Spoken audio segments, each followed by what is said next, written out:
I met him when I was 17 years old. He was 21. At the time, he was stationed at Kaneohe Marine Corps Base in Hawaii. I was living in Mililani, Mauka. I was head over heels in love with him. He had a very muscular build, sexy tattoos, a gorgeous smile, and was so adorable and romantic. After dating for a while, he decided that he was going to be getting out of the military and moving back home to his city. I was so in love with him, so I followed. I was 20 at the time, and he was 24. We figured that we would start our lives together. We had a very intimate wedding with just the two of us, and we were so in love. Throughout our relationship during the early days, we always had issues with him and how he treated other women. My husband is an extremely good-looking man, and I am not just saying this because he's mine. He is flirtatious, charming, and funny. I knew this from the get-go.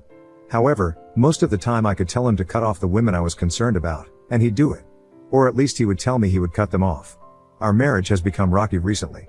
I am still madly in love with him. However, I cannot say he feels the same way about me. He tells me he loves my body, me. But I feel like he tells everybody that. Today, I skipped work, as I had several panic attacks before my shift and ended up calling in sick. The past few days I've been having multiple panic attacks a day over my husband and the way he speaks to other women. I've become more aware of him and all his red flags. My husband left earlier for 3 hours without saying a word to me about it. He left his computer on. I walked into our bedroom and saw it. I ignored it at first. Until my husband came home, he wouldn't answer my questions as to where he was. I was concerned. He got a Snapchat notification, and it went through to his computer. While he was downstairs grabbing his clothes out of the dryer and feeding the dog, I checked the notification out of curiosity, hoping it would answer the questions my husband failed to answer. And it did. There were nudes sent by an old friend of his that I recognized by name, and then she texted, "Nice seeing you today, baby X." I added her on Snapchat and asked her if she knew my husband. She told me that he was a friend. She asked me if I was related to him. As my Snapchat is my first and last name with numbers, I took his last name. And I proceeded to tell her that me and him are married. She began to apologize as soon as she heard this, saying he had told her he was single with no girlfriend or wife. I was heartbroken. She told me she would have never spoken to him if she knew he was married. He didn't wear the ring when they were out that day. He lied. He lied to her and he lied to me. I confronted my husband, and I have never seen that man so angry. I was afraid of him. I've never been so scared of him before. He was yelling and seemed to have no sympathy for me. Then he dried my tears, only to punch the wall multiple times and rip our bedroom door off the hinges. He broke his fist. I had to bring him to the hospital, sat in that waiting room with him for hours, and we barely spoke. Eventually, we got over this fight, and things seemed to be normal for a while. Last year, I discovered I was pregnant, and the joy that filled our hearts seemed to signal a turning point in our relationship. My husband, seemingly changed by the prospect of fatherhood, became attentive and supportive. Together, we eagerly anticipated the arrival of our child, and when our son was born, a newfound happiness enveloped our little family. For a brief period, it felt like we had overcome the challenges that had plagued us before. Parenthood brought us closer, and my husband's commitment to our family appeared unwavering. The sleepless nights, the shared laughter, and the mutual responsibility of caring for our child forged a bond that I believed would withstand any storm. However, as time unfolded, cracks began to surface in the facade of our seemingly idyllic life. The signs of his old habits crept back in, the late nights, the secretive behavior, and the subtle distance that emerged between us. I brushed off the nagging doubts, attributing them to the stress of parenting and the inevitable adjustments that accompany a growing family. Last month, my husband asked me to use his phone to open his bank app. I do this all the time, but this time while scrolling through the app, I saw a new app downloaded on his phone that I didn't recall seeing before.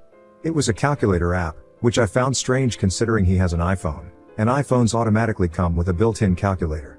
I didn't know what to make of this, so I just pretended like I didn't see it and made a mental note of the app's default picture so I could look it up myself later. After we went to bed last night, I found the app on my phone. Long story short, it turned out to be an app that's made to look like a calculator, but in reality, it was a hidden photo/video app where you enter a passcode and you can store all your private videos and photos. I felt sick to my stomach, and although I'm not proud of it, when I was sure he was 100% asleep, I took his phone to the bathroom and went through it. I started with his messages and socials and found nothing. The last thing I decided to check was this app. His passcode wasn't hard to figure out, the year our son was born, and it turns out he's been cheating on me with a woman who I assume is his coworker, based on the text conversations that were saved, for about 7 or so months as far as I could tell. There were screenshot conversations, nudes of her, and worst of all, there were photos and videos of them together. Not out and about or anything, just all sexual in nature. I wanted to throw up but I forced myself to look through them. I knew immediately I needed to make an out for myself and wanted all the information I could get, and one video of them, in particular, made my skin crawl. He works the night shift at his job, and it is starting to get chilly where we live, especially at night. In this particular video, he was being the slimy dirty cheater he is with her in the car we share. To keep it short, they were in the passenger seat, and she was on top of him. In the video, she mentioned being cold and this slimeball paused, reached into the back seat, and grabbed our toddler son's blanket, and wrapped it around her. I was shaking at this point and could not watch any further as this crossed a line in my brain that almost made me snap. But somehow I remained calm, took all the evidence, put his phone back, and went to sleep in our son's room for the rest of the night. It's the next morning, and it's taking everything in me not to blow up on him, but I want to hit him where it hurts the most. I immediately contacted a divorce lawyer so I could leave him eventually.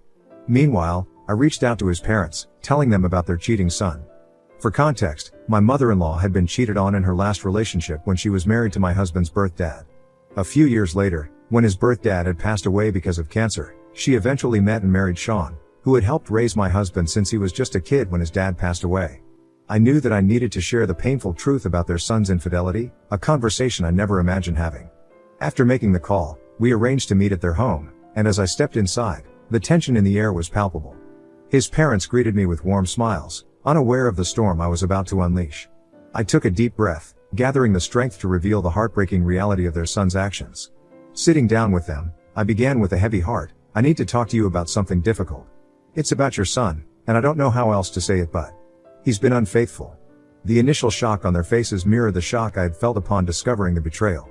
His mother's eyes widened, and his father's expression shifted from welcoming to a mix of concern and disbelief.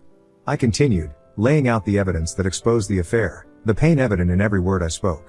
His mother, visibly upset, listened intently, occasionally glancing at his father as if seeking confirmation that this was a nightmare they could all wake up from. As I presented the screenshots, messages, and images, the room seemed to grow heavier with each passing moment. After the initial shock settled, his mother spoke, her voice a mix of anger and sadness. I can't believe he would do this. How long has this been going on? I shared the timeline, and her disappointment deepened. His stepfather, normally composed, struggled to find words, his silence conveying a complex mix of emotions. He can't get away with this, she asserted. The pain in her voice revealed her personal history with infidelity, and the echo of past betrayal seemed to intensify the gravity of the situation. She leaned in and, with a tone that carried the weight of past experiences, said, "You can't let him get away with this. It's not fair to you, and it's not fair to our family.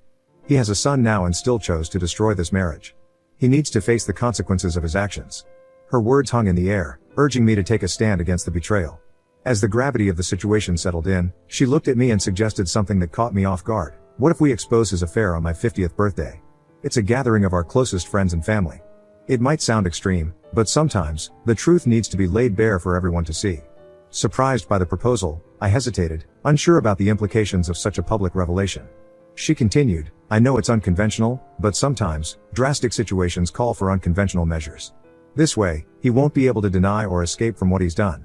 As her words sank in, I felt a mix of apprehension and empowerment.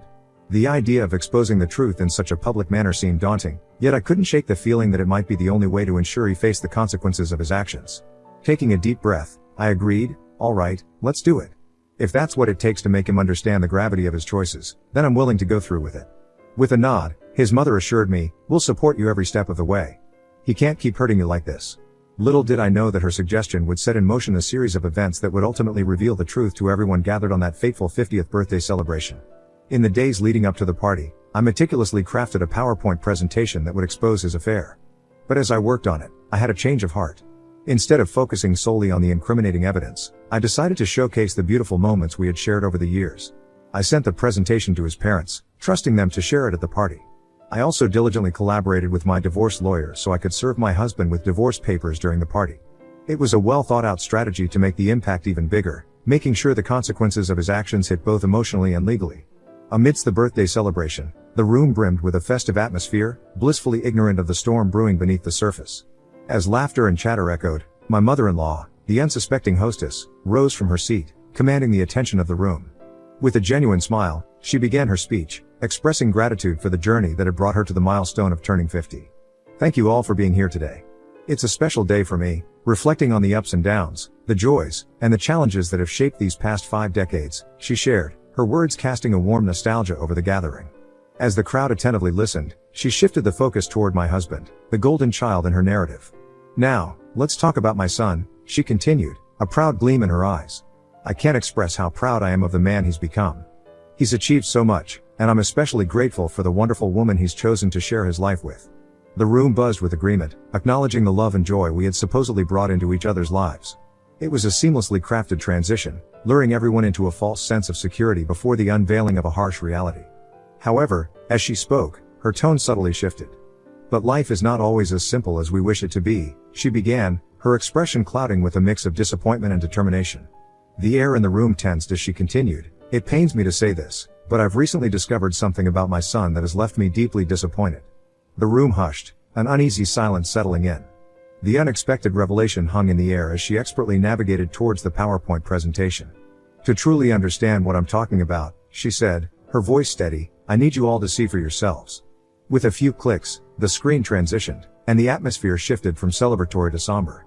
Conversations between my husband and his affair partner materialized, exposing the hidden truth. Gasps and whispers spread like wildfire as the shocking reality of his infidelity became painfully apparent.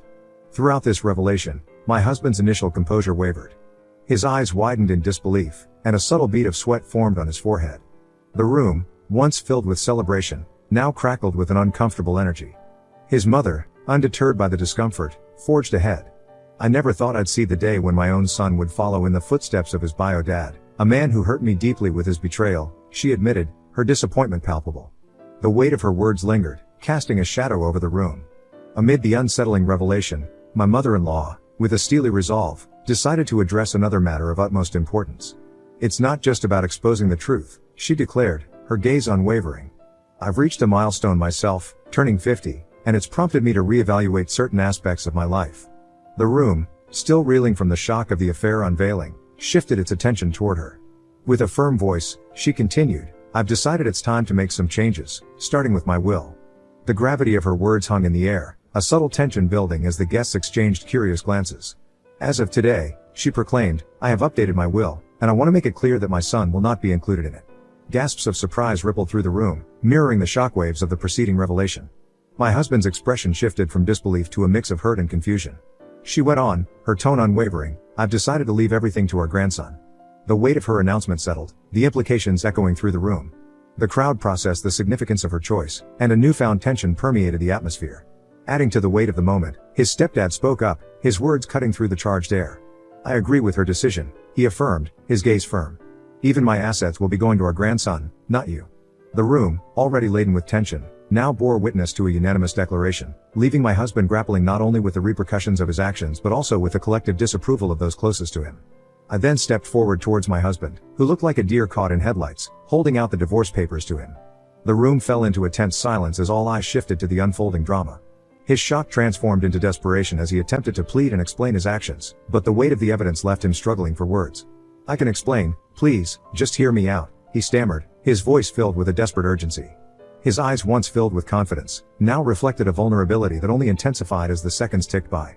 In response to his plea, I couldn't suppress a bitter laugh, the culmination of the pain and betrayal echoing in the sound. "Explain? After all the lies and deceit?" I retorted, my voice carrying a mix of disdain and hurt. "This was your very last chance, and you squandered it." His attempts to justify his actions fell on deaf ears as I extended the divorce papers to him. Leaving the party, a sense of satisfaction washed over me, knowing that my in-laws had imparted a valuable lesson to my husband. It was an acknowledgement that he would finally grasp the consequences of his despicable actions. Since that moment, my husband has persistently called and messaged me, lamenting that I've destroyed his life. He continued to say that it was because of me his parents went a bit too far to punish him. So, Reddit Ida for exposing my cheating husband and helping his parents to expose his deceitful ways even though they might have gone a bit too far? Update 1. Hey, everyone. So, after the epic birthday party reveal, I decided it was time to make some major changes. I knew I needed to move out and reached out to my brothers and parents to help me move. With their help, I packed my bags and moved out of that toxic environment. As I was in the process of moving out, my ex-husband, perhaps sensing the gravity of the situation, confronted me with a desperate plea. His eyes, once filled with confidence and charm, now reflected a mix of regret and urgency. He begged me to reconsider, attempting to articulate explanations for his actions and promises of change. The weight of his words hung in the air, as he grasped at straws to salvage what was left of our shattered relationship. This time, I stood firm, unwavering in my resolve to break free from the cycle of betrayal and heartache. Despite his passionate pleas, I held my ground, expressing the depth of the pain he had caused me. However, he didn't relent, persistently calling me and my parents, begging for another chance. In response, my older brother stepped in, delivering a stern warning for him to cease his efforts. We took the necessary steps to block him from our phones, ensuring that the only place our paths would cross moving forward would be in the courtroom. Update 2. So, a few weeks after the dramatic birthday party revelation, my mother-in-law hit me with some unexpected news. Turns out, my ex-husband decided to make a surprise visit to her doorstep, all in a desperate attempt to win back a spot in the family will. Well, that plan crashed and burned. The situation escalated quickly. Tensions rose, and words were exchanged as my mother-in-law firmly stood her ground. It didn't take long for things to get heated, and the need to involve law enforcement became apparent. The situation reached a boiling point. She and his stepdad had to drop the threat of calling the police just to coax him into leaving. I think my ex-husband is losing my mind slowly. Update 3. Hello, Reddit family. It's been 7 months since my last update, and the journey through the divorce proceedings has been nothing short of intense. The divorce stuff has been pretty tough, but the proof I had on my husband and his affairs has really helped my case a lot. He obviously tried to fight hard at first, saying nasty things and trying to make me look bad, but my strong evidence, like his messages, videos, and pictures, showed the truth, and eventually, he and his lawyers stopped with their tricks. As the legal process moves forward, my main focus has been on taking care of our son. He's the best part of my life, and I always make sure that he is okay. Even with all the legal stuff, I keep looking forward and staying strong for our son. Throughout this tough time, my ex-Mill has been my rock. Her support and understanding have meant a lot during this time. I am really thankful for her strength and the family-like atmosphere she continues to maintain with me despite my divorcing her son. Despite all the ups and downs, she has ensured our son has a stable and loving environment. She's more than just a mother-in-law, she's a reliable ally when things get tough, making this challenging journey a bit easier to handle. Update 4. So, it's been a month since my last update, and things have taken an unexpected turn. Last month when I posted this, I was still going through the legal proceedings and expected this to go on for a long while. But surprisingly, this week I have learned from my lawyer that my ex has agreed to all my demands and my request for child support. It turns out that my ex has given in to finalizing the divorce because apparently, he has met someone, and that's pushing him to finalize things quickly. To be honest, I am okay with how it's all shaping up, and I don't care if he has met someone new so quickly. I have reached a point where I just want to move on and not deal with any more drama. During our last court meeting, he actually came up to me, trying to say sorry. It was a bit awkward, but I guess he felt the need to apologize. I listened, not sure if I believed him or not. Here's pretty much how our conversation went. Ex-husband: look, I've been doing a lot of thinking, and I realize I messed up big time. I'm sorry for everything that I put you through. Me: what brought this on all of a sudden? Ex-husband: I've been going to therapy, trying to figure myself out, and have come to realize that what I did to you was not okay. I wanted to apologize to you so we don't end things on a bad note. Me: therapy, huh? Wow, that's new. Ex-husband: yeah, I messed up with you, with us. I never should have done what I did. I want you to know I regret it. I don't want our son to grow up and hate me for destroying our family. Me: well, when the time comes, our son can decide things for himself. We will obviously have to tell him the truth one day. I could see the sincerity in his face, and he then went on to say how he hoped I would eventually forgive him so we could be good co-parents to our son. I nodded in understanding and walked away after wishing him good luck. I feel so free since the divorce has been finalized. No more walking on eggshells, no more sleepless nights wondering about loyalty and honesty. The weight of toxicity lifted, leaving room for new beginnings and a sense of liberation. With the legalities settled and my ex-husband agreeing to the terms, the chapter of our tumultuous marriage is finally closed. It's like stepping into a world where I can finally breathe freely, and make decisions for myself and my son without the constant shadow of betrayal. My ex-Mill has invited me and our entire family out to have lunch with her and her husband this coming week so we can celebrate my divorce. It's heartening to see that she still holds love for both me and my son and continues to embrace us as part of her family. Moving forward, I am committed to ensuring that my son grows up surrounded by these uplifting influences only. I hope he grows up to be a better man than my ex-husband in the future.